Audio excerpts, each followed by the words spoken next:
Avec la flèche noire, vous sélectionnez la goutte qui est ici. Vous allez en faire une copie avec la touche Alt. Voilà.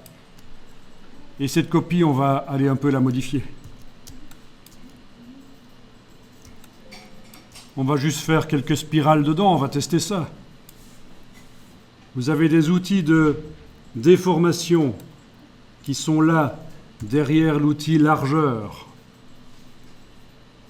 Et parmi ces outils, vous avez un tourbillon qui va peut-être nous servir pour faire des variations dans ces vecteurs qui sont là.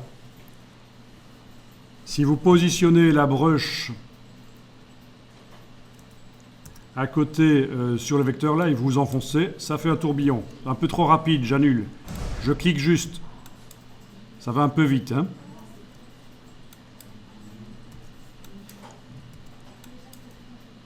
Bon. Peut-être que le diamètre est trop grand pour modifier, parce que là j'ai fait plusieurs fois CTRL-Z, commande Z pour annuler chaque fois le tourbillon que je faisais parce que j'étais pas content. Vous pouvez double-cliquer sur l'outil tourbillon ici et dans les options qui apparaissent, vous allez modifier la dimension de la brush ici. Par exemple, à la place de 35, vous mettez 20, 20, touche tabulation. Ok, donc à la place de 35 en largeur et en hauteur, j'ai mis 20. La brush est plus petite. Voilà. J'annule toujours parce qu'il y a toujours un truc qui me turlupine. Je vais aller double-cliquer à nouveau sur le tourbillon. Vitesse du tourbillon, ça c'est juste l'angle en fait. Je pense que c'est juste l'angle du tourbillon. Ça ne va pas vraiment m'aider. Intensité, ça va peut-être faire un tourbillon moins rapide. Je teste parce que je vais essayer 15 à la place de 50. Ok. Oui, en effet, c'est ça. En mettant 15 à la place de 50, c'est moins rapide. Vous voyez ?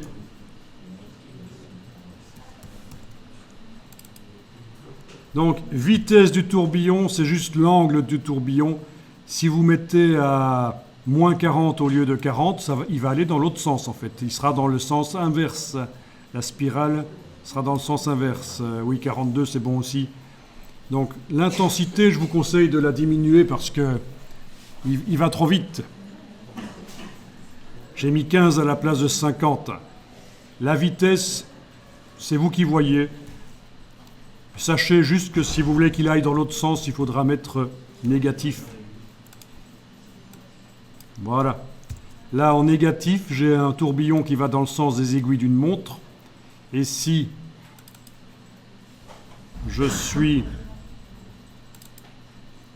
en positif, il ira dans le sens inverse des aiguilles d'une montre. Donc c'est chaque fois double-clic sur l'outil pour faire apparaître cette boîte d'options.